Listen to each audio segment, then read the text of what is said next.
there again. Everyone is happy. It's a beautiful sunny day, as you can see. So I'm not rubbing it in, Linda, because I know it's freezing where you are.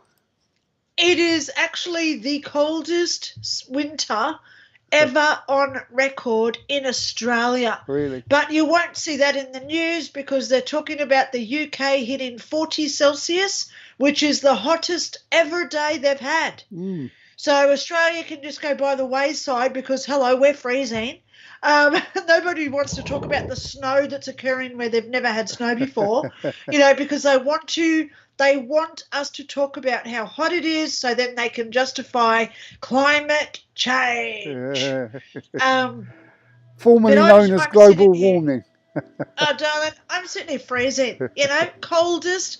We broke the record for the coldest night. We've broken it 4 times in a week. Right. And it's not even on the news. I get it because of local news, but it's not on overseas news. Coldest day ever on record in Australia. Right. Because they don't want to talk about it. Yeah. So that's what annoys me. The news only lets us know what they want out there. They don't tell us about what's going anywhere else. It's all propaganda. It really is. Yeah. And that's what I don't like about it, Dale. It's freezing here. Yeah. And I've got to admit, it's freezing. Like, I've got 5 layers of clothes on right now, including this big coat thing that I've got wrapped around me. Right. Because it's just so damn cold here again tonight. Right. Wow. Yeah. But at least I've got my voice. Hello. Yeah. Well, so, let's go there. Yeah. So, another week goes by. I guess not a lot been going on this week. It's been relatively quiet in terms of information and stuff that's of some, I would say, of some value. I think, even the lower energies need to have a little week off or two for their little vacation. Oh, that's right, darling. Yes. So let's go start talking about what we were talking about off air, darling. Yeah. Guys, just so you know, we're always open to feedback. We're open to ideas on what we should do on these shows, and we love your input. So please comment or email us both, and tell us your input into these shows, because I have now been offered an opportunity where I'm now going to be very busy at night time. So I've just been talking to Mike off air and asking politely, hopefully, if we could reduce our shows to an hour, because I've now got this opportunity where I've got to do other stuff at night time. Because right now, as I talk, it's 7 p.m. Brisbane time. So I'm usually here, and I start talking to Mike at about 6:30 at night, and some nights we talk until 9 o'clock.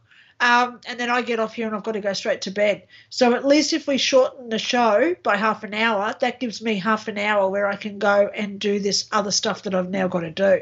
None of your business. Don't ask. Okay? But I'm busy now. Okay. Yeah. Because I don't want to share at this point, because I don't want to jinx it. Yeah. But ultimately, I think this is a good thing, so we can change around our format a little bit. Yeah. I was actually just saying to Mike off air, perhaps we start doing live psychic yes and no questions. Mm-hmm. So if people do want a question answered, Mike can ask the question and just say, this person's asking this, and I will answer it from my girl, whether it's a yes or no. Right. Okay? Yeah. So we're going to start doing some, because Mike's the director of this show. He's the producer. He's the director. So at his discretion, he just, as people comment, he'll see the comments and says, hey, Linda, we've got this question from whatever name it comes up with, because it's now YouTube. They're asking, should they ever buy a house, yes or no?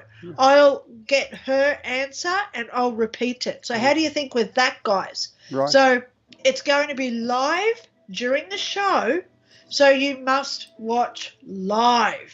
Yeah. Okay? Yeah. Now, I know right now in America it's about 3 o'clock in the morning. But, you know, we can only do what we do. Mike's in Europe and it's morning. I'm in Australia and it's nighttime. So we're doing our best, guys. Yeah. You know, if you do, I don't know, we might even get to, if you make some comments through the week when you watch it, we may try and get to it next week. Yeah. But you've got to watch to get the answer, because we're not going to reply as a comment. No. Okay? Because we need people to start watching us. Yeah. So, you know, we're going to shorten the show a little bit, take out some of the videos that we do, because obviously it's our videos that get us cut down every week with technical problems and trademark alerts, etc. Yeah. So, Yeah. you know, but we've got to start helping each other, guys. Yeah. You know, so if you do need some help and you want some guidance, I'm opening up my psychic abilities for free. Yeah. Okay. So, And yes. And I'll stick my 2 penneth worth in whenever I get the inspiration. So yeah, Well, it's all good. Yeah. You know, but we've just got to, you know, it's time. You know, we've been doing this now for a year and a half. Yeah. Let's start sprucing it up a little bit. Yeah. You know, give us your suggestions, guys. You know, we get, what did we get last week? The last week we've had like 40 odd views. Yeah. So, you know, if you're watching this, tell us what you want to watch. but that's You know, actually if you- gone down from about 2,000 with all the strikes and everything that we've had. That's right. So, I know, darling. yeah. I know. Yeah. It's not nice. You know, I don't like it. I really don't like all those strikes that we were getting on Yeah. Facebook. Yeah. Um, I've already got But, a yeah, strike this is- on YouTube, by the way. I've got a warning already. Well, that was an old one. But it seems like they don't take away the warning ever. It's stuck with you permanently. well, no, it stays there for, how long have you had that for? God knows. Seems like a lifetime. Yeah, because I think they last a year. Oh, I don't know. right. I've got to look more, because I got a strike on my old channel, and that's why I started Dr. Linda Kramer. Right. Myself. Yeah. So let us know what you think, guys, because ultimately, you know, we don't do this for our own benefit. We do it for you. You know, so tell us what you want on this show. Tell us what direction you want us to go into. If you want more special guests on here, tell us what you want them to be talking about. Yeah. Oh, I want more people doing like real ghost stories or whatever. Tell us what you want. If you want to hear more NDE angel stories and you think, wow, I've got one, come along and be a guest on our show. Yeah, please. Please do that. I think we've decided that because my time is getting too stretched trying to put these videos together. I'd love people to come on and talk about their experiences, whatever spiritual experience they have, only for 10 minutes. You know, I'll set up a phone link via Skype or Zoom or whatever. Come on. You don't have to have your face on the show. You can just be audio, and we'll have a little chat for 10 minutes. Tell us your angel story. Tell us your NDE story. Or, you know, you was in a car crash, for example, or saw a car crash and saw something spiritual going on in and around that. Or, as we got on today, a past life regression. So all of this stuff, because we want to, really what we're trying to do is have real people is I think the essence of what we're trying to do. And if we can hear the people physically speaking and communicating with us, I think that's more powerful than a pre-recorded video, personally. Yes. So that's the idea. Right. So, Yep. So let us know what you want, guys. You know, comment below, and you know, Mike keeps up with it, because now we're on now we're on YouTube. I can't see the comment. I can't even comment. Wow. You can't. No, I'm watching our live stream, but there's nothing there where I can comment. Huh. Yeah. There should be, because this is set up so that anyone can comment whether they subscribed or not. Yeah, I know. Well, there's your live stream, but I can't comment. The comment box is gone. Hey, it's all good. It's all good, because I don't need to comment. Well, but as long as you can see the comments, because then if someone says, hey, am I buying a new house, you can just read it out to me, Mike. You know? Yeah. Yeah, see how it goes. Okay. Yeah. So let us know how you feel, guys, and we'll start. Obviously we've always been about you and what you want, but I think it's now. We've been doing this now for a year and a half. It's time now for you guys to let us know how it's working for you. Yeah. Be honest. Any criticism is not viewed as criticism when it's productive feedback. Yeah. Okay? Yeah. So if you think, oh no, they're not going to like my opinion, say it anyway, because we don't get offended. No. Every piece of feedback is good at the end of the day. Yeah. Okay? Because it's an opportunity to make the show better into what you want it to be. Right. Okay? Yeah. Yeah. Okay. It's all Super. good. Well, I'll tell you, let's begin. Let's go over and hear what Katerina has to say on the paranormal news. Let's get this show rolling. Yep. Here we go. Yep.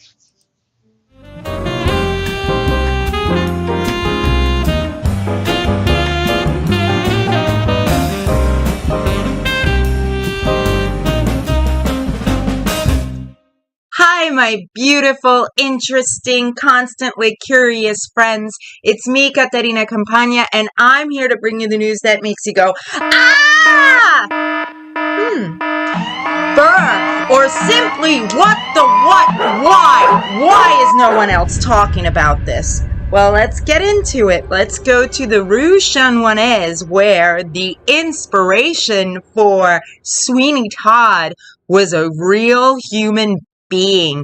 Now, the Rue Chanoinaise is in Paris, not too far from Notre Dame, and a butcher / barber had been reported to take kids going to college, kidnap them, and put them in his meat pies. He would then take the bones and crush them and put them in his merchandise so the police would have no clue of his nefarious dealings. But who came to a rescue but a loyal pooch? He one day noticed that his owner did not return home, went to the barber shop, and refused to leave. Now, the wife of the owner got quite suspicious when she saw the dog would not leave the shop, and she went on an investigation of her own. When she called the police, sure enough, they found remnants of human bones and flesh in the basement. On to another part of Paris. In the Laurel Valley, we'll find the Chateau de Brissac.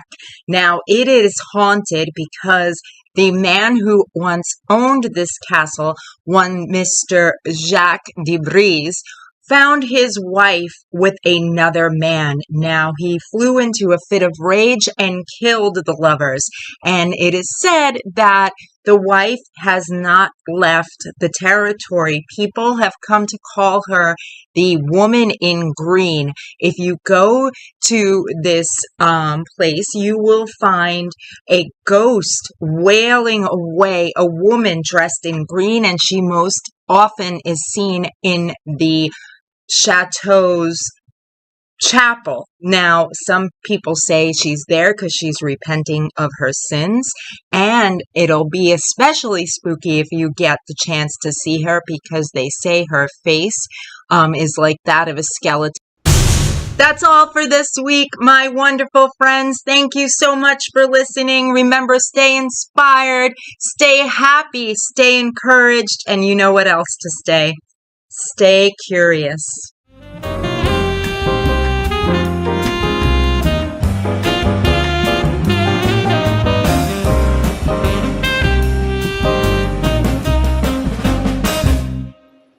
They were all doing our little dance in between. I've actually got my cat sitting here next to me on the floor, and she's looking at me like, "Where's my biscuits?" Yeah. So I'm doing this little at her as well. Yeah. Oh my gosh, Yeah. Dylan, Well, what is it with France? You live over there near France. yeah. Why do you think all these ghost stories come out of France? Yeah, I mean, well, I lived in France as well for a while, and it's true, it's full of paranormal. The house I lived in, they didn't tell me, but someone got murdered in there. And It's all fun because I I've had a murder in this house I live in now too. Yeah, yeah. Yes. And I was attacked Yeah. several times. Now, I know in the United States, a landlord would have to declare, not a landlord, a realtor would have to declare that. But here, Yes. well, in France, no one did. But anyway, I survived it, even though I had many psychic attacks. But from what I saw, there's a lot of tragedy in France. And particularly, we go all the way back to the revolution, but you know, all the way up with the world wars and occupations and everything. There's a lot of tragedy in France, and I think this is possibly why there's a lot of these type of experiences, and you get this build up of energy of that type of experience. And I think it just snowballs and snowballs. Is it any different to any other country? I mean, apparently York, the city of York in England, is one of the most haunted cities on those little cobblestones. Why York? Is there a lot of tragedy that was going on there? Certainly I don't think it's a high energy for all these ghosts and hauntings to take place, but yeah, I mean, I was in France once and I was sitting just having a coffee outside, and there's this road there, and then I started getting into that in between sleep state. It was hot, and then you started seeing troops marching down the street. You know, it wasn't my normal consciousness. I thought, wow. And I just did a little bit of research on that, and this part of France and this town was occupied. And so it was the old German troops that were marching through. So there's still a lot of anxiety with the old folk as well over this. So I think that could be a reason. And remember, it goes back to the revolution and guillotines and all kinds of horrific stuff. So this could probably explain something. You know, I obviously understand the trauma side of it. Yeah. But, you know, there's certain places on the planet where they have high magnetic pulses, or they're on the ley lines, or there's other like portals opening up, like Bermuda Triangle type stuff as well, that can make things do-do-do-do-do. So, you know, I haven't heard of anything like that, though, occurring in France. Right. So, you know, it's just an interesting fact that, you know, out of all the countries, because, hello, you know, 20,000 of you guys would fit in just in Australia, you know, because you're all such little countries. You know, here in Queensland, it's a 36-hour drive from one end of the state to the other, and that's just one state in Australia is 36-hour drive if you don't stop. You know, that's no pit stops, no toilet breaks, no nothing if you just drive straight through. So, you know, we're just a big land space here. And, you know, so we have our ghost stories, obviously, but, you know, we've only got a $24 million population, $1 million. You know, whereas over in Europe, some countries that are as big as Brisbane City, they have the 24 million people there. So, of course, you know, you've got a lot more energy, you've got a lot more trauma, you've got a lot more of everything, emotion that happens there. So it is just interesting how these are, you know, she's just picked tonight a lot of French stories, you know? Yeah, and we've had in the past some French stories with the crypts and things like that. So, I guess it comes in fits and starts. And who knows what she'll have for us next week. That's right. You know, just something to look forward to, because I loved having her. So, you know, what's your opinion, guys? Do you like having Katerina doing her weekly show? Let us know if it's something that you like watching. You know, because that's what we're trying to debunk this week. You know, how can we make this show better? Okay? So on that one, let's go and have a look at some ghost. This is the ghost. I like this one. Of Admiral Nelson's wife. I think she's Lady Nelson. I think she'd be called Lady Nelson. So, Mike, did you ever go on to the HMAS Victory? No. Nope. I've been on it when I was 12. Really?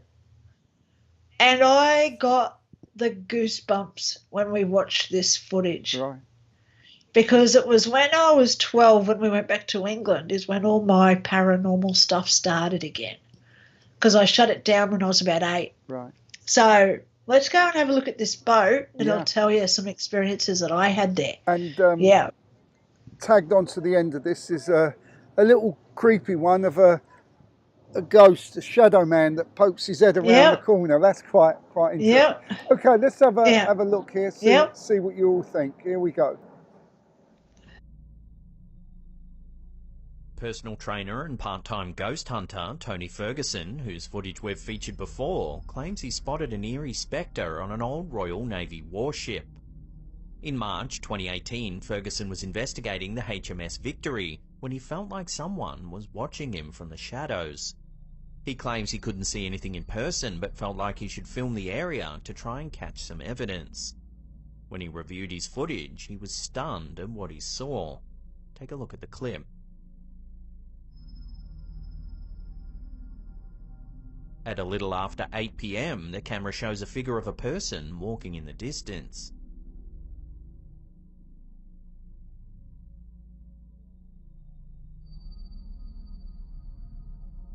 Ferguson claims it's the spirit of Admiral Nelson's wife, Frances Fanny Nelson. He notes that the sighting took place in the upper chamber, an area restricted to high-ranking officers. This is where Admiral Nelson and his wife would have spent a significant amount of time together. The HMS Victory first set sail in 1765 and played a significant role at the Battle of Trafalgar on the 21st of October, 1805. The 104-gun warship has had several captains over its lifespan before it was relegated to the dry docks in Portsmouth, England in 1922. Since then, it served as a naval museum of sorts, but is still technically part of the Royal Navy and is the world's oldest naval ship still in commission. Over the years, visitors and Navy personnel have claimed to have seen ghostly figures on board the ship. Often, it's just a shadowy presence out the corner of an eye, but when they go to have a proper look, there's nothing ever there. Tony Ferguson claims he's always had a knack for spiritual encounters and says his granddad was haunted by a presence his whole life. He believes supernatural entities may be drawn to him, and that's why he was able to capture the sighting on board HMS Victory. So given its long and storied past, it certainly does make you wonder whether some kind of residual energy may be lingering on board this old Navy war vessel. Perhaps the trauma of war has left its mark for eternity.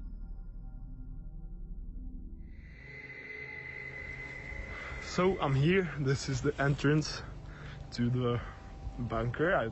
In this video, YouTuber ILMN Barno Paranormal explores an old bunker hidden somewhere deep in the woods. And I have to say this is much creepier than the factory, because it's underground.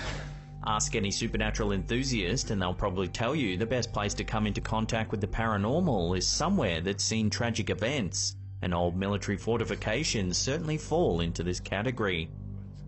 Early into his investigation, the YouTuber enters a room that's not too far from the entrance. This is supposedly where he stores some of his equipment. This is the room. As he does, he closes the door behind him. This is the room where I have my stuff. Suddenly, the YouTuber is startled by a noise. Hello? When he turns around, the door is wide open. I swear I closed the door. He searches for an explanation, but the area is empty. Okay. Come here. There's... Confused, he carries on. He makes his way down a dark corridor, penetrating deeper and deeper into the darkness. The phone is haunted, I don't know. It soon becomes obvious that the maze-like structure is vast, an easy place for someone who isn't paying attention to get lost.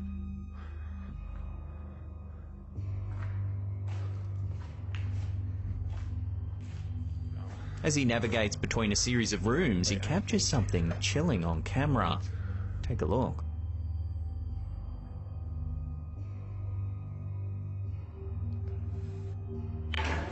No. Okay, that... A piece of rubble, perhaps wood or a tile, seemingly lifts itself up off the floor.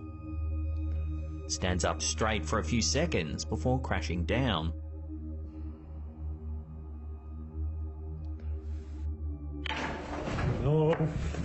Understandably, the YouTuber runs away in terror. I saw it moving and I just completely... Yet somehow he gathers his composure and manages to continue exploring the vast complex. Was it in... Soon after, however, he admits that the previous incident rattled him and decides to end his investigation. Then, as he heads back to the room where he left his gear, he captures one final chilling moment. Watch.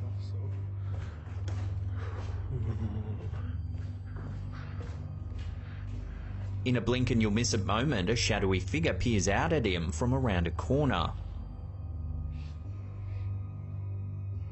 It seems as though the YouTuber didn't even notice it. Okay. I have to go for my stuff, so... Could this figure have been some sort of paranormal entity, or was it more likely to have been a squatter, one perhaps that was keeping a watchful eye on the YouTuber, hoping he wouldn't discover his presence? Didn't look like a squatter to me. Didn't look like a squatter to me either. You know why? Because it was all black. Yeah. Yeah. You can see the colour in the walls. You can see the other items as he's panning the camera around, the wheels, Yeah. all the bags and stuff. So Yeah. if that was a person, you would have seen colour of clothing. You would have seen hair colour, facial skin tones. Yeah. So, and the whole thing, I actually slowed that right down, and it's a black shadow. Yeah. So, yeah, that's paranormal. Yeah. I like it. Yeah. And Yeah. unless it's a trick with a bit of string, or the wood standing up on its own, is a paranormal experience. So it's either a trick or it's the real deal. I think this is the real deal here in this video. So do I. I'm feeling that it's the real deal as well, because he didn't even see the shadow. It's only when he went back and he saw it. Yeah. You know, which is what happens, you know, like you're panning around and then you think, hang on, what was that? Yeah. Because you're not really paying attention. Yeah, but I like that. I almost like it as much as the boat, Yeah. Yeah. because I like the boat better. Yeah. Well, when you went to the boat, was it in Portsmouth? Yes. Yeah. It was up on its dock. Yeah. And I was 12, but I have very, very vivid memories of that day, because I went there with my aunt and uncle, who are now deceased, both of them as well, because we're talking, oh my gosh, 40-something years ago, you know, and they were in their 70s or 60s back then. So we went on board the HMAS Victory, and the bottom deck, they actually painted the floor red so you could not see the blood from the soldiers who were injured. Does that tell you something?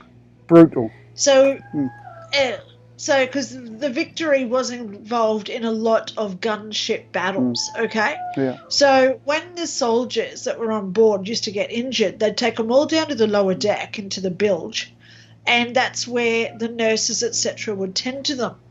So here I am, a 12-year-old. I walked down there with my two sisters, my mum and dad, and my auntie and my uncle. And as I walked in and I see the red floor, way up the other end of the boat towards the front of the ship was a pile of dead bodies lying on the floor. And I looked and I knew by that point, do not say anything, Linda, because I got verbally attacked from anyone of my family, not pointing fingers at anybody, but it didn't go down well. No. So I sort of stayed at the back of where we were going, you know, because you kind of tour and you walk around the boat, and I'm looking at the red floor, and it dawned on me at 12 that this was a boat that was out at sea. They had to do something with the bodies as they died, so they'd pile them up in the corner to dispose of later. Yeah. you know, so it's not just taking one out at a time. They'd get rid of like 20 Yeah. in one hit, Yeah. you know, and it was quite disturbing to see that Oh, I as a can imagine. 12-year-old. Yeah. Yeah. You know, because they were missing arms, you know, legs blown off, you know, missing heads and all the rest of it. Yeah. Horridy out at the tip, you know, out at sea, you know, with cannonballs afire.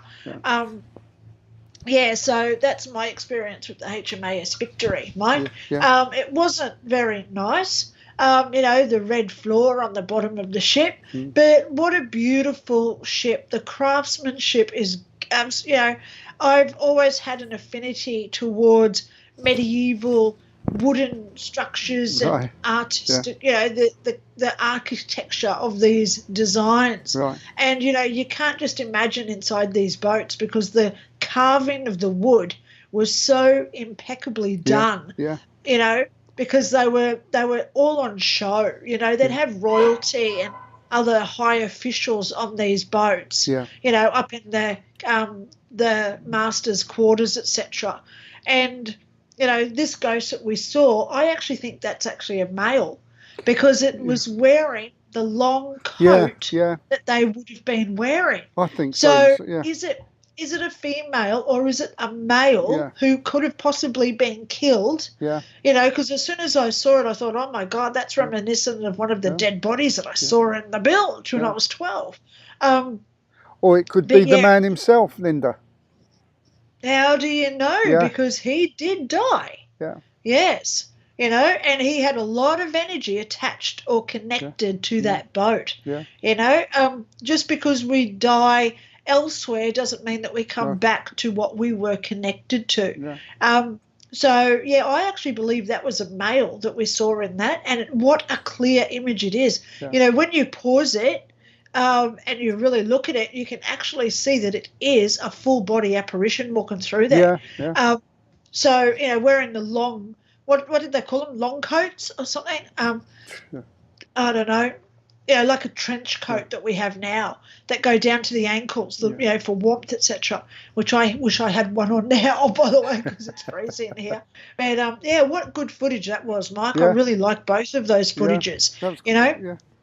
you know, I've been on the Victory. I've seen what happens there. You know, now I want to go deep underground in this bunker and see what's going on down there. But it would probably freak me out too much, knowing that one, you get claustrophobic. Two, there's no lights, and B or C, there's only one way out. Yeah. You know. Yeah. Oh, I mean, I know they can slam doors and, you know, have the energy to stop you opening the door. Oh yes. I don't know how long they You can know, keep that up for, but you know, I'd be very cautious about going there on my own if he indeed was there on his own. Yeah, I would not go down there by myself now that I've seen the footage of what goes on down there. Yeah. You know, I always say, you know, like when I used to be a snake handler with Steve Irwin, 3. You always have 3. 1 to get bitten, 1 to watch the one that got bitten, and 1 to go and get help. Yeah. So I always say with my ghost investigations, it's 3. The power 1 of 3. who gets attacked, Yeah. 1 to stay with the one that got attacked, and 1 to go and get help if they need it.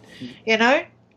Yeah. So it's always 3 people. Yeah. You know, you look at Ghost Adventures with Zach Bagan. There was 3 of them, Right. and they were generally always together. Yeah. So that's one reason why I appreciate that show, because, you know, one gets hurt, one stays with the one that got hurt, and the other one goes and gets help. Yeah. You know, yeah. So I had to just throw in my Steve Irwin bit there because, I used to work with Just reptiles and arachnids. yeah. Just slide it in there, Linda.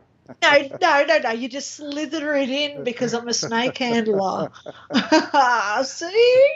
Anyway, in another form of life. Anyway, okay. Well, so that was good footage, darling. I really enjoyed that one. I tell you. Well, let's go over and the baseball dream. And well, the thing I'd like to say, we often call these dreams, but you know, I mean, there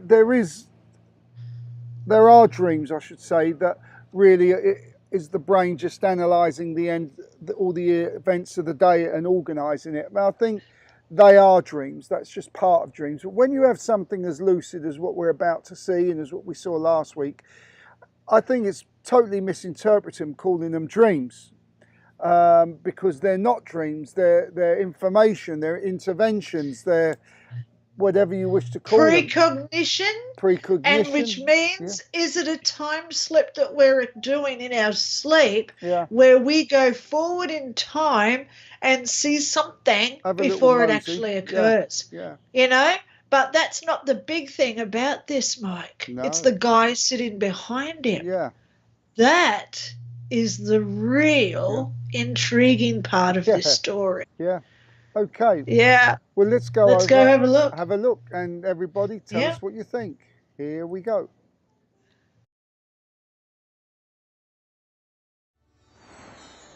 My wife and I used to work... Now, Mark Miller tells us in his own words about a strange event in which he narrowly avoided injury, thanks to a prophetic dream. Well, my wife was working in hotel sales, and she received 2 complimentary tickets to a baseball game. And since she was quite busy at the time, she gave me the tickets, and she suggested that I take my friend. And I invited my friend Kelly, who is quite a fanatic, and he and I decided that we would go to the game. That's when it started. That night was the night that I had the dream. In the dream, my friend and I were at a baseball game looking for our seats. As we were finding our seats, there was a loud crack from home plate, and I turned to see a baseball headed in my direction. And I froze and tried to avoid the ball. There was nothing that I could do to get away from the ball. I watched the ball hit me in the head. And there was this giant, bright explosion in the dream, and I woke up suddenly out of it. And right when I woke up, I told my wife, and she said, well, don't worry about it. It's just a dream. We discussed it for a minute and then decided that it was no big deal, that I was dreaming about this. And so went back to sleep. The problem was I kept on having the dream night after night, and I kept on telling her about it, and I kept on telling my friends about it, and the dream kept on happening. Well, the day of the game arrived, and Kelly and I went to the game. We got a drink and a hot dog, and we had our hands full, and as we approached the seats, everything began to seem very familiar to me. The seats that we were sitting in were the same seats that my dream had. So right when we sat down in our chairs, I realized that the chairs we were sitting at were identical to what my dream was. Everything was so similar that when I sat down in my chair, that crack in my dream happened again, except this time it was real. And as I turned to home plate, it seemed like all time froze. I saw the ball coming again at me, and there was nothing I could do to move or to get away from the ball. I was frozen. I felt like the dream was happening, but this was real life. And I pretty much resigned myself to the fact that I was going to get hit by the ball. And I felt like there was nothing I could do. As it got within inches of my head, the fellow who was sitting behind me stuck his hand out and barehanded caught the ball right next to my head. And my friend Kelly said, "That's just like the dream." But the dream didn't totally come true because the guy behind me had caught the ball before it hit my head. I tried to thank him, and he wasn't there anymore.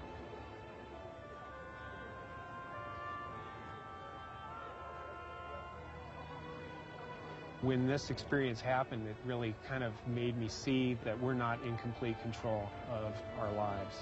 And there are things outside of our realm that we need to appreciate and to acknowledge. Did Mark Miller's dream somehow save him from a possibly serious injury? Why did he not dream of the fan behind him who would save him from the impact of the speeding ball? Mark Miller admits he may never have all the answers, but it has given him much more to think about.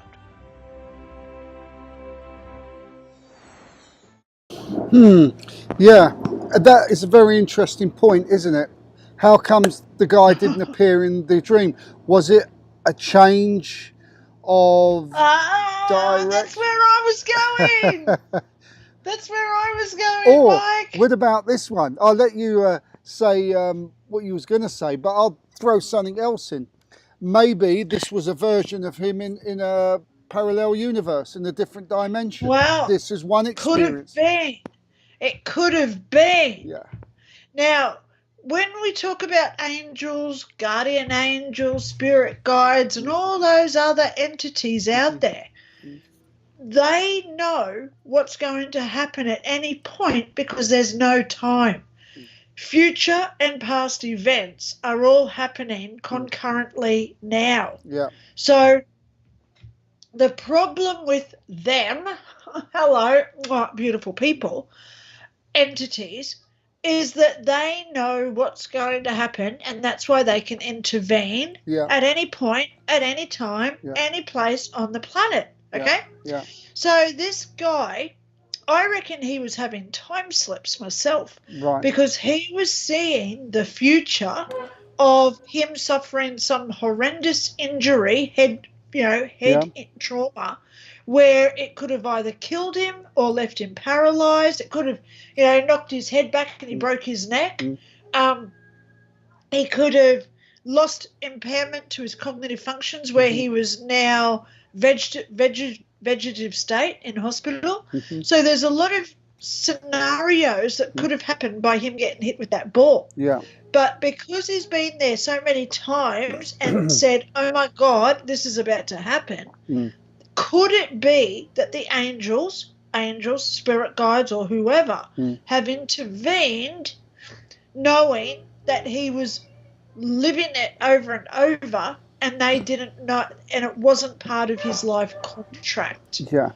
If it was part of his life contract, they would have allowed him to get hit in the head. Yeah. So this is where, I had a lady the other day. She said to me, I'm a counsellor. I see 4 people a day by 5 days a week, so I see 20 clients. I've had a stroke, and I'm so angry. I had a stroke. And I said, well, what are you doing now? And she said, well, 2 weeks ago I started working from home because I can't drive anymore. And now I'm seeing 8 clients a day instead of 4. So now instead of 20 clients a week, she's now dealing with 40. But she could not get over the anger of being injured. Right. And I said, well, that's where you've got to heal that, darling, because obviously, we've got to take our ego out of it because they wanted you to have that stroke so you could help more people by not allowing you to go to work. So, it's all about perspective and how we look at what happens in our life and say, right, this always happens for a reason. Everything that happens to us is for a reason. So what is the reason of this happening? Yeah. It is always an opportunity because generally bad things only happen to good people to make us better. Think of it that way. Yeah. And like this guy with his near accident, he wasn't supposed to go down that avenue. So they've intervened and prevented it from happening. Right. And he had no idea because in his dream they simply weren't there because he was in that time slip where they intervened when it did occur rather than him going forward to see it. So either way, Mike, whether it was a time slip, parallel universe, angel intervention, whatever, thank goodness. Now, this is where I go with a lot of these stories. Thank goodness he told someone about it before it occurred. Because having witnesses is the best way of proving that this paranormal stuff actually occurs. Yeah. Regardless of how it happens, his friend that was there that day said, oh, my God, that happened just like you said in your dream. Yeah. So he told his friends about it before it occurred. Yeah. So that took guts. But, it's that leap of faith and leap of belief that, what we see. So, I have dreams all the time and I've got about 3 friends who I ring and say, wow, you won't believe the dream I just had. Because then if they do come true, you can say, remember I told you about that dream? Yeah. It's just come true. Yeah. So it's good. It is good. Yeah, yeah, Yeah. and I think more and more people are having these dreams, if you want to call them that, Absolutely. because I think, as we've spoken before, the veil that separates the two worlds is thinner, much, much thinner now. Yes. And those that are on Yes. that vibration, I don't say higher or lower, but somehow, like the old radio, are just tuned into that vibration somehow, are experiencing more and more of this. I mean, Absolutely. my everyday Absolutely, life, mate. dealing with clients who are totally confused. Why am I seeing my dead mum and dad in my dreams every night? And you know, why am I asleep and I'm in my bedroom, and my bedroom is slightly different to my bedroom when I wake up, and all of these things, you know, why am I getting headaches right now?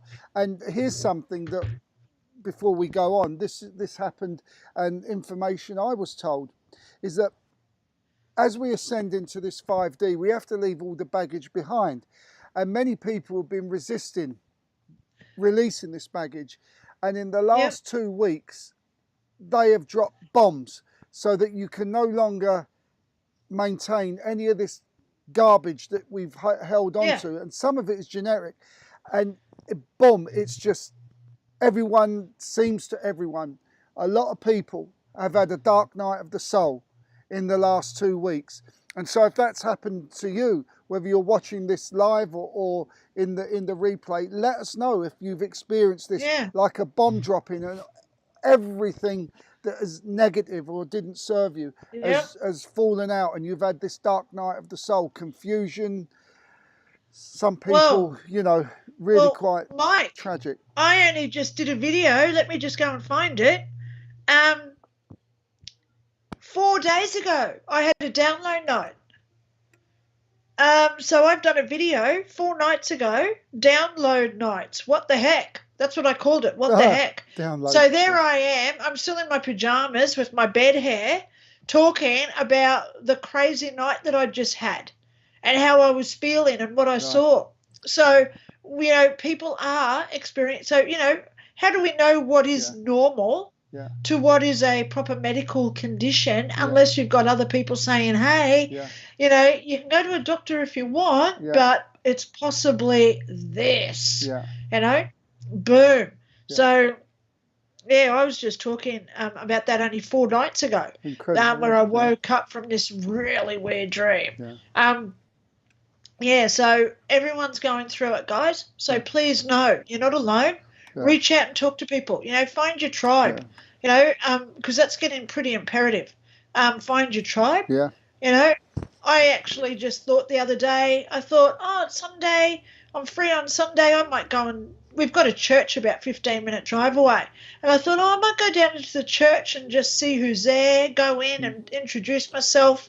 Maybe not as a psychic medium because they won't believe that. Is that a spiritualist church or regular? No, it's just a, I think it's Pentecostal. Anything. Anyway, it doesn't matter what denomination. But I thought, I'll go down there. And it was about half a minute later, I hear this bing on my phone, and it's from PayPal. You've just received money for a reading. And I thought, oh, cool. So I went into the person, and guess when they want their reading? 10 o'clock Sunday morning, right when I would have been at church. So what's the universe telling me there, Mike? Don't go to that church. You know, so this is how we find our tribe, guys. You listen to the messages that we come in. You know, you have this idea, I might go to this place this weekend and see who's there. And then your car won't start. Or someone says, hey, I'll give you a ring at that time. And you think, damn, but I was going to go over there. It's all little messages not to do it. Okay? So, you know, it's all right to say we get messages to do something and we go there. But a lot of times we do get messages not to go somewhere as well. Okay? Absolutely. So good. Let's keep going. Mike, who's next on the list? Is it Helen? Helen Pickering. A very interesting past life recall, as I called it. I don't know if that's the official name. I mean, this story is put together excellently, and it seems, I mean, I've edited this, naturally it goes on a bit longer, but it seems that when they did this investigation, all the dots and the I's and everything was in place and nothing was left unturned. It's a very interesting story. Let's have a look, and again, let's hear your thoughts. Here we go. The following is an amazing story of an Australian housewife who once lived the life of a male Scottish doctor in the 19th century. In Sydney, Australia in 1981, Australian housewife Helen Pickering was hypnotised by a psychologist called Peter Ramsay, who regressed her back to Scotland in the 1870s, where she had practiced as a doctor called James Archibald Burns, born in 1807. Under hypnosis, she was able to describe in a Scottish accent, and now speaking as the doctor, that he did not like the name Archibald because it was his father's name, and he did not like the man, and he never laughed except when he was drinking with his friends in the pub. She described the town, the pub where James Burns drank, and the building where she practiced as Dr. James Burns. She was asked where Dr. James Burns had his practice, and she said in Blairgowrie, which is a small town in southeast Scotland. She said that James Burns had a successful practice and knew the town intimately and drank at a favourite tavern, and was a man of good standing in the community. To find further proof, Peter Ramsay took Helen from a home in Australia to the actual town of Blairgowrie, and on arriving, Helen had no idea where they'd taken her. When she first got into the car, Helen was blindfolded so as not to see any signposts. The car had stopped at a popular landmark on a bridge, and when they assisted her out of the car, she was still blindfolded. However, the town would have changed a lot since Helen had lived there in the late 19th century in a past life, and all she had to go on were the mental images in her mind from someone else in another time. As Helen got out of the car, her blindfold was then removed, and she looked around, and she was initially confused, as she was now looking at a modern town and not the horse and cart world where she had once lived. As they walked off of the bridge, they slowly approached a part of the town that started to look familiar, as it still had its original old buildings, and in the distance she could see a familiar landmark and said, "Oh my God, the square!" That still had its grassy centre that she had described under hypnosis.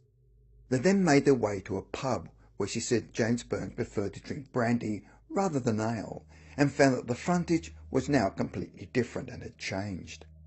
They then asked her where James Burns had his practice, which turned out to be about 50 yards from the pub across the road, on a corner in a white building, but that too had somewhat changed.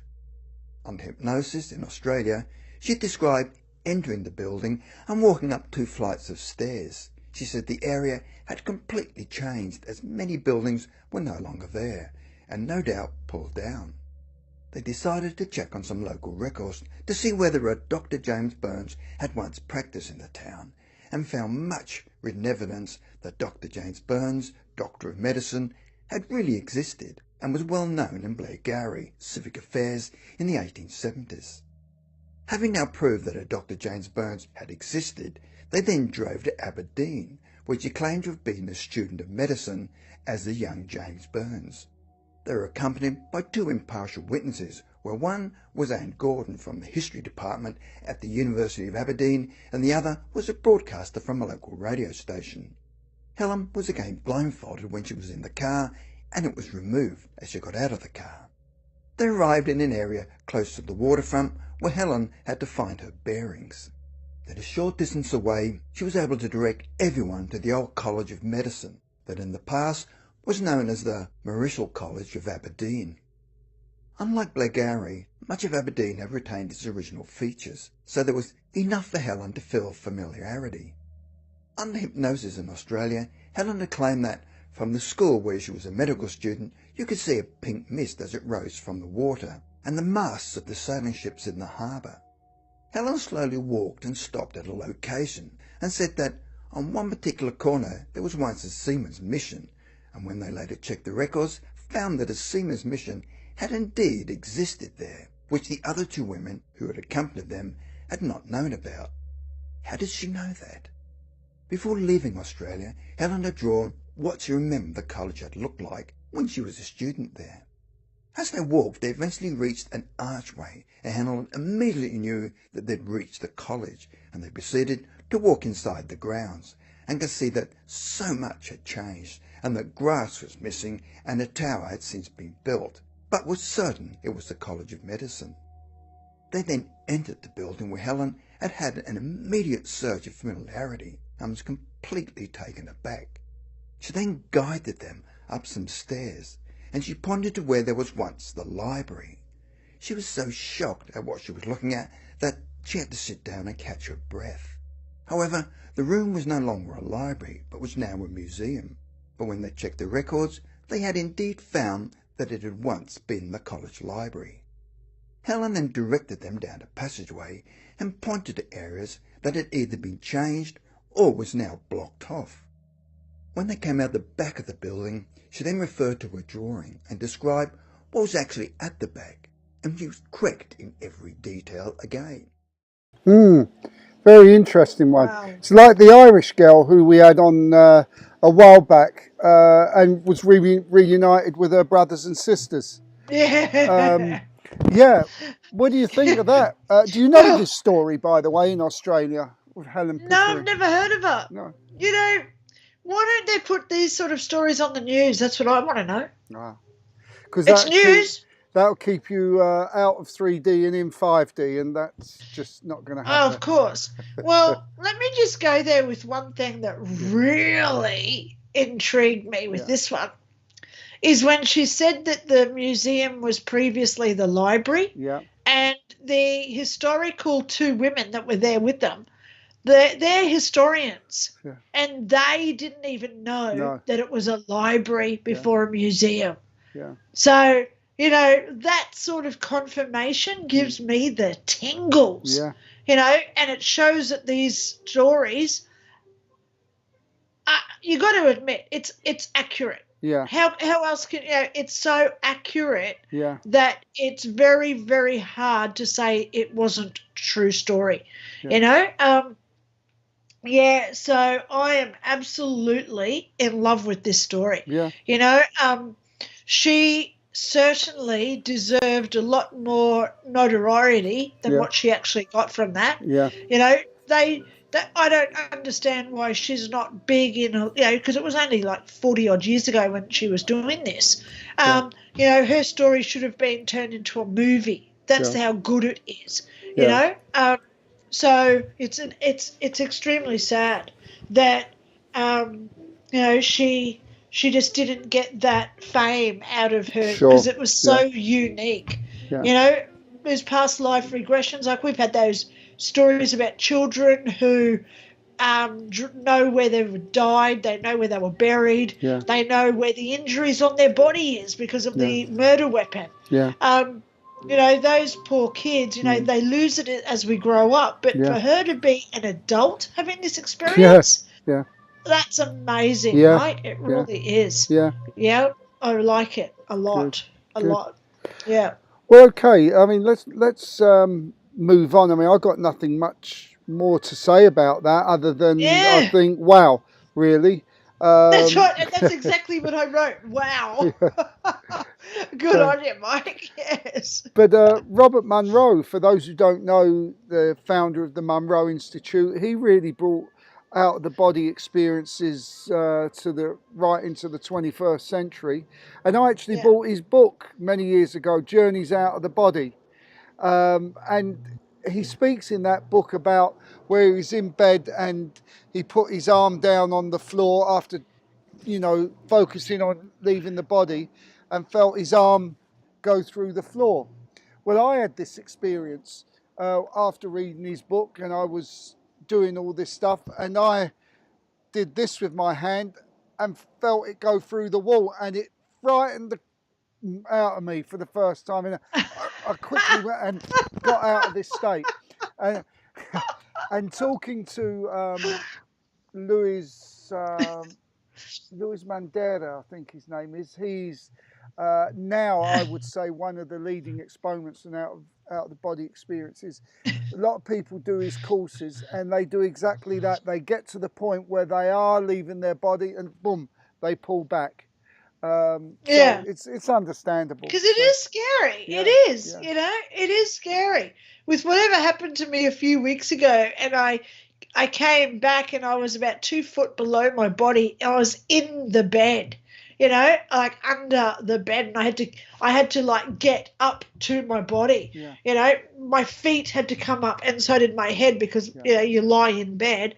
Yeah. And that was a really weird experience that night. Yeah. You know, yeah. So I can imagine putting your hands through walls. You know, that would freak you. But, darling, wouldn't it be a great gift if you could do it all the time? Yeah. Well, you know what? Let's be fair. There's the documentary Third Eye Spies. The military have said that they've dropped their psychic spy program. Don't believe Yeah, a word. really. Don't believe. No. That virtually means to me we just acquired more money. Yeah. And we've got to pretend that we've shut down because now we're going really hard with it. Yeah. You know? Yeah. That's what I interpret that as. Yeah. Yeah. Yeah. Yeah. Good. All right. Well, let's go Okay, have a look at let's Robert go- Munro. What they have to say about it. Here we go. Yeah. Munro. Robert Munro was the pioneer in the investigation of out-of-body experiences, or OBEs, and he wrote 3 books entitled Journeys Out of the Body, Far Journeys and Ultimate Journey. Munro had a large number of extensive out-of-body experiences into the astral realm, an out-of-body state unbound by time or death. In 1958, when Munro was in his early 40s, he was listening to a relaxation tape and later started to experience strange physical feelings, leading to severe cramping across his diaphragm. Believing he had some illness, he visited the doctor, who said there was nothing wrong with him. Then his body took on other unusual effects, where he lay down and found that when he dangled his hand over the side of his bed, it could go through the floorboards. Believing he was now suffering from some mental illness terrified him, and again he sought the help of specialists who said there was nothing wrong with him. He eventually got used to this strange condition and decided to experiment further, and after a few years he found he could control these strange happenings, where he was able to leave his body. On one occasion, while out of his body, he ended up in a park with flowers, trees and grass, all carefully tended. There were benches along the paths, and there were hundreds of men and women strolling by or sitting on benches. Some were calm, while others were apprehensive, and many had a dazed or shocked look of disorientation. They appeared uncertain, unknowing of what to do or what was to happen next. Munro realised it was a meeting place where newly arrived people who had recently died waited for friends or relatives. From this park or meeting place, each newcomer would then be escorted to the next stage where he or she belonged. Was this place what people called heaven, or a staging post on the way to heaven, or wherever they are meant to go next? On another occasion, his family doctor, Richard Gordon, whom he had known for many years, passed away, so Munro proceeded to contact him in the afterlife. Using his normal process to leave his body, he called out, "I want to see Dr. Gordon." After a moment, he started to move rapidly upwards, and suddenly everything was a blur of motion, and then he felt an arm under his left elbow. Somebody was assisting him to get there. After what seemed an endless journey, he found himself standing in a large room. Then the hand guided him to an open doorway, where a male voice spoke into his left ear, "Wait here and the doctor will see you shortly." He could see a group of men in the room, listening to a young man, about 22, with thick blonde hair, who was talking excitedly and gesturing. After waiting a long period of time, Munro started to become impatient, when the young man suddenly stopped and looked at him intently for a few seconds, and then went back to talking to the other men. He was starting to feel uncomfortable and decided to return to his body. He was frustrated at not meeting the doctor and decided to try again the following week. He again requested to meet Dr. Gordon, when a voice replied, "You have already met him." It suddenly occurred to him that the young man he had met whilst out of his body must have been Dr. Gordon. But how could that be? Dr. Gordon was an elderly man.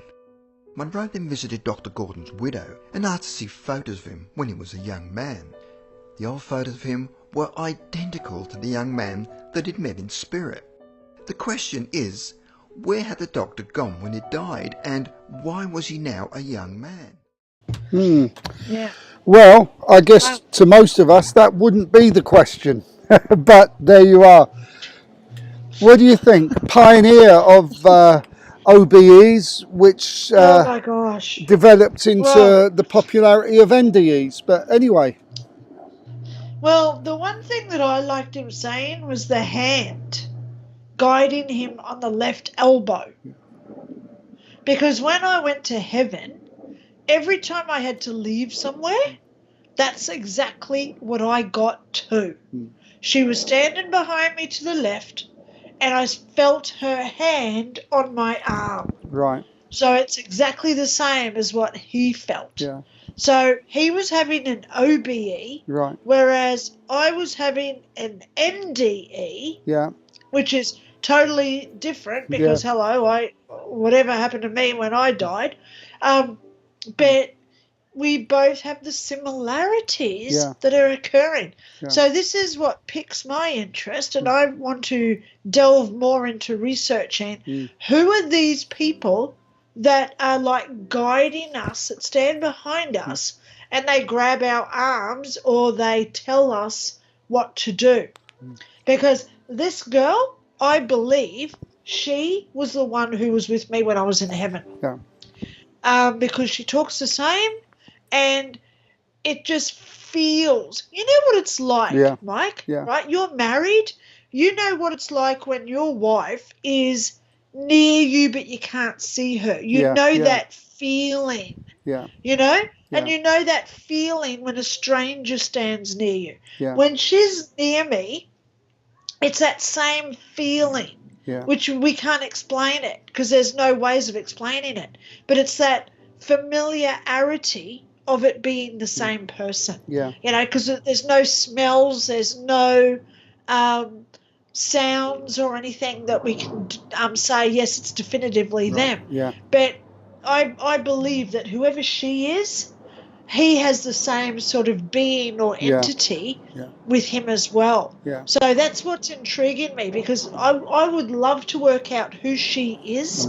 You know, is she an angel? Is she a spirit guide? Is she some other entity that we just don't talk about? Yeah. You know, because Yeah. there's thousands of entities Yeah. out there. yeah, So, you know, that really, when I heard him say that, that really did pique my interest. Yeah. Yeah, it just Yeah. went, ooh, Yeah. I'm interested Yeah. now. You know, yes. You know, Well- you can tell me about your arm going through the floor, yeah, you know, because that's interesting. But when he said that, I thought, oh, yeah, because I've had that myself. yeah. Yeah. I mean, well, he does talk about in one of his books the different levels of astral travel, and there's some of them that you really don't want to be in. Some levels of astral travel are not very nice, not good places. Yes. And so, like with everything else, it isn't necessarily all fun and games. And you can put yourself in a little bit of trouble. Well, and not to mention those who are tracking you while you do it. Yeah, yeah, Because that's my biggest warning whenever I talk about remote viewing. Be aware that we do leave a trace, and like a phone line, it can be tracked by other people in 3-letter agencies, if you know what I'm talking about. yeah, Yeah. You know, I'm honest with people, Mike. I've actually got stat decks with a few people and hidden in places where it's not associated to me. And it clearly says, I, Linda Kramer, have no intention to just disappear. Right. If I ever do just disappear, please come looking for me, because I do not, I am sound mind, sound of blah blah blah, I do not have any intention of just disappearing, because the day the black vans turn up, you're never heard of again. Yeah. So you got to be careful, guys. Doing stuff. You really do, because you don't want to be on anyone's radar. You don't want to be detectable, if you want to pull it that. We live now in a world where they're upping the surveillance. This whole 2-year pandemic, this was all about surveillance and control. Really? So, You're kidding me.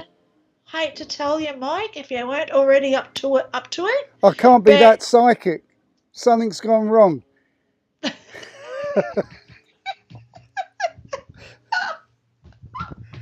None are so blind as those that do not want to see.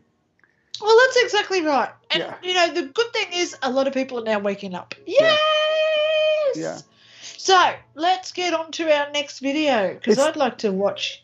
I want to see more of you, Mike. It's the final one. And what I want to say is every week, I think it will be maybe even later today or tomorrow, I do a regular table tipping session with my Austrian group.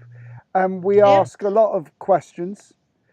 The only ones I broadcast are the ones that will not land me in jail and hopefully keep me off the radar to an extent, because the questions that you'll see tomorrow when it goes up are a little bit strong, and I don't think too many people would even put up what I've put up, but nonetheless what we've put up is nothing really that, if not hasn't already been said, they just think you're cuckoo anyway, so well, darling, let them be. Everyone thinks I'm cuckoo anyway, so hello, what's another one or two? So later today or tomorrow you'll see our table tipping sessions that we do, and I'll also invite people here on this channel to ask questions. We don't, again, because Jeanne d'Arc is operating the table, she's my gatekeeper, for those of you who don't know. Let's put it this way, we only do global questions or the collective questions. That's all we do. We don't do the personal questions for the live channel or for the table tipping channel. So that's something that can be done privately. We could arrange a private session. And just for the record, I am busy for the next 3 weeks with the Austrians, but I'm going to start outside of that community doing a Zoom table tipping sessions for a maximum of 6 people.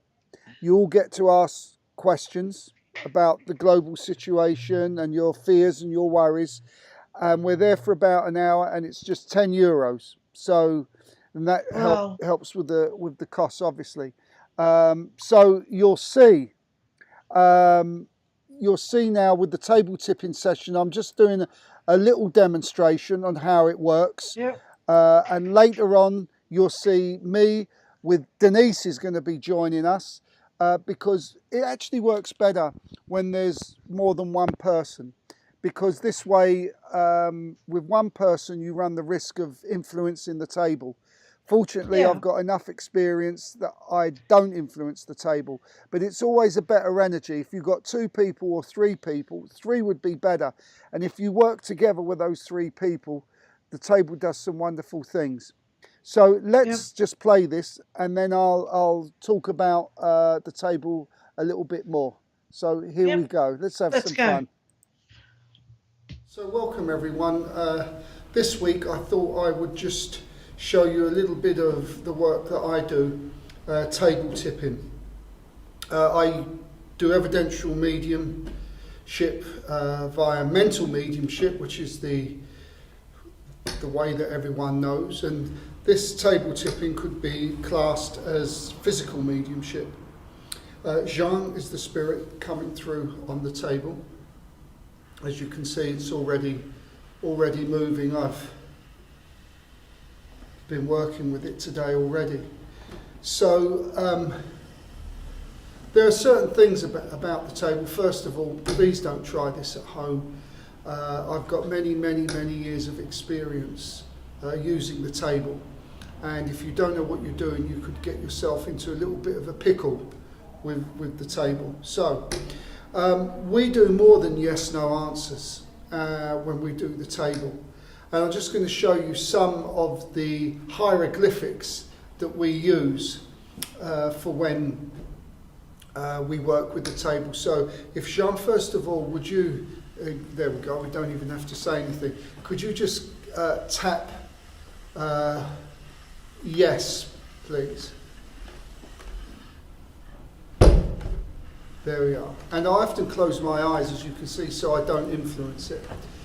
Could you give me a no, please?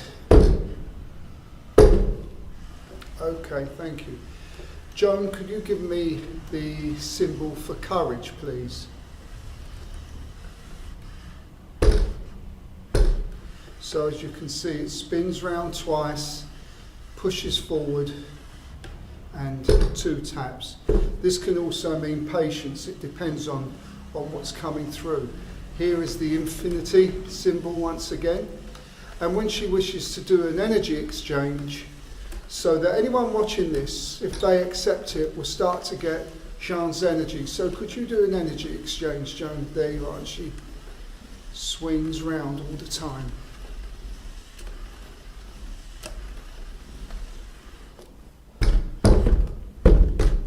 She often does this. Ouch, just on my foot there, thank you. Here's a symbol that she uses where the question is not complete. So when you would ask a question and she would go to answer it, she would do this. And this symbol often means the question's not complete. Or you know the answer to this yourself, something like this. Now there's a different movement, thank you.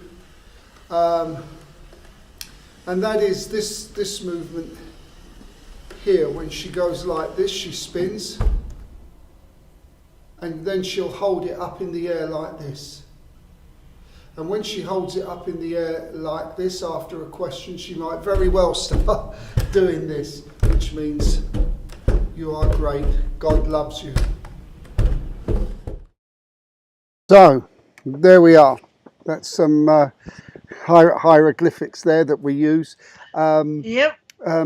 We have found that, first of all, I don't like the table spelling out things because it's too much like the other thing. Morse code. Oh yes, I know. The little game that you can buy at the $2 shop. Yeah. Yes. And we have found that this is much faster.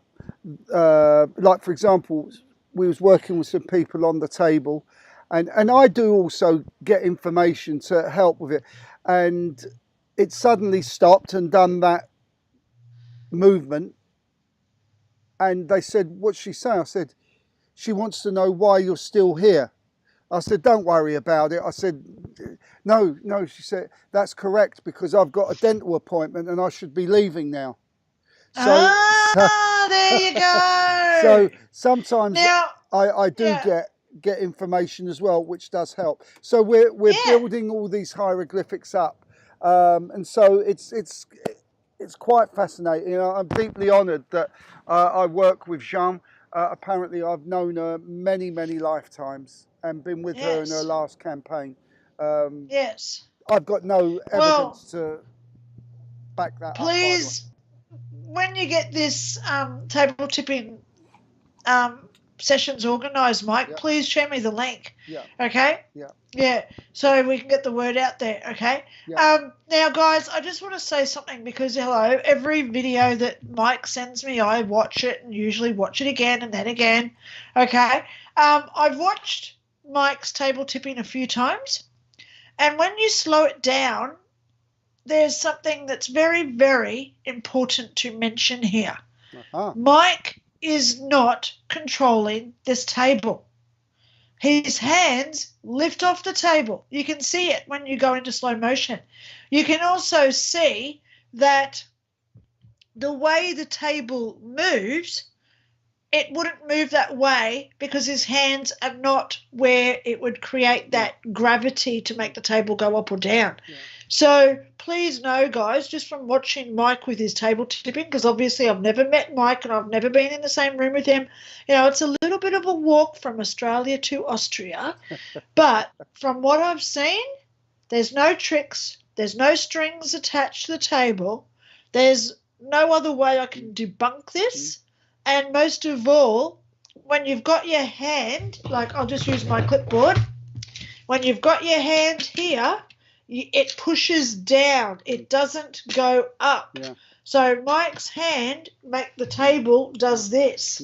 So it's very, very, very hard for me to say Mike is not doing this. Well, I've got to tell you, it's actually the table. That's yes. a heavy table. That's a heavy coffee table as well. You can tell by the thumps of it too, Dal, by the way it thumps on the ground. Yeah. Yes. Yeah. Yeah. So, guys, as someone, obviously I talk to Mike a lot. We've been doing this show now for about a year and a half. But ultimately, I've never met Mike. I don't know if he's a real deal or not. But from what I see, it'd be very, very hard for him to manufacture or falsely create this happening, okay, unless it was the real deal of spirit intervention. A futile thing to do because, it's not as if I make any money from it. And, there's not even notoriety from it. It's a pointless thing to actually do. But I've been doing this for so long, and I have been asked only in the last 6 months to start opening it up now and step out. And it's only in the last 6 months that Jonah said, okay, now you can say that I'm with you, because she's been with me all this time and nobody's known. So. Well, darling, she's been obviously with me my whole life, and I didn't even know. Yeah. Yeah. Sorry, but I did put it into perspective. But what was I just going to say? Oh yeah, you are doing something that a lot of other people aren't doing. This is one reason why I don't want to get into doing mediumship shows, because there are so many false prophets out there who use psychology when they do their mediumship shows. I do not want to compete with false prophets. However, I've now got my own niche in the market, if you want to put it like that, like yourself. Mine is spirit guides. Do you mind if I just quickly show you some drawings? Yep. These are going into my new book, Spirit Guides. This is the drawings of me doing spirit guides. Here's a 1400 European lady, an Irish lass from the 1820s that came through. See, I draw them so the people can see what their spirit guides are. Oh, Thailand monk. Look at that. So I've got my Thailand monk circa 1800s. He came through one day. This lady came through and said she wears a seraphim. So I Googled it, and sure enough, she's in this seraphim dress. Okay. So she's from Russia. There's a Choctaw tribe American Indian from the 1700s. He came through. Then we also get into the animals, because I get animals. I had a rat. Look at him, he's a little rat. He's a cute little thing. A lion. Right. I've had a lion come through, and also my bear, because I like talking about my bear spirit guides. Yeah. So these are all going into my new book about spirit guides, showing you what they are, how they come through, how to connect with them, and what they can do for us, etc. Because ultimately we have niches, Mike. Yeah. You've got to go forward with this niche. Start doing it like a weekly YouTube thing where you stick it on YouTube, because it's a niche that people don't usually see. Yeah, I have permission to do it now. So just to let people know, everything I've done with the table and my association with Jeanne d'Arc, up until this point, I haven't had permission. Now she's given me permission. And, it's really, really important to mention that, because if we don't respect the people that we work with, they don't work with us. We work with them. But if we don't give them that consent and that respect, Mm. they will not allow us to have these gifts again. No. And that's why a lot of people do get their gifts taken away from them, Yeah. you know, because of some intent where, you know, they do it for the money or self going forward for fame and glory. Yeah. You know, we can't do it for those reasons. No. You know, but ultimately, if we just do it for the better of others, Yeah. then of course, you know, so I think this would be a great beneficial thing for you to start doing it, especially on YouTube. Yeah. Upload your videos about once a week, so people can watch and learn, you know, especially if you give the warnings and the protection as well. You know, don't try this at home type thing. Yeah, you know, 'cause I mean, you know, the chances are almost 100% certainty. You put your hands on the table and you'll feel like an idiot after 20 minutes because nothing's going to happen.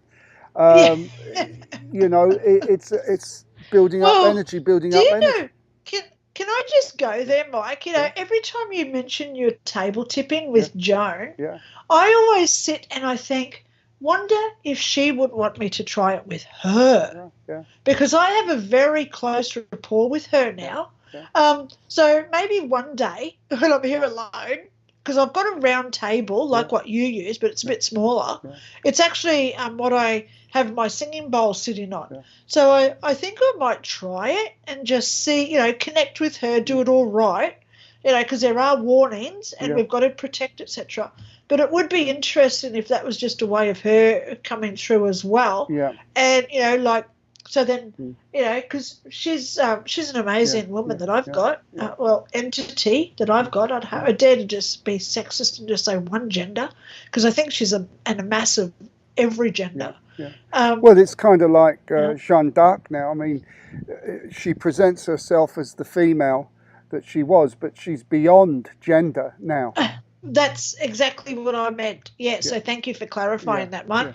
Well, honey, it's coming up to 8:30. I really do need to go and get on to what I now have to do every night. Okay. I understand that, So, guys, if you do have any ideas for our show, if you do have any questions, please comment, because I am going to start doing readings through the show. So you've got to watch to hear. Is that your friend? What was said? Linda? Dr. Sally Chaplin? What? Is that your friend? Yes, is she on? Nice to Hello, see you both. Sally. I'm off to watch Ghosts now. She says so. Tashi's doing her homework. Yeah, she's my friend, okay? So it's nice when her and I both go out and they say, oh, are you Miss or Mrs.? And we both look at each other and say, doctors. Yeah, because we've both got PhDs. It's good. All right, darling. Mate. Well, I do have to leave. Okay. Everyone, see Love you next yous, week. Everybody. Hopefully have a new format. Have a good week, guys. See you, everyone. Bye-bye. Okay. Bye.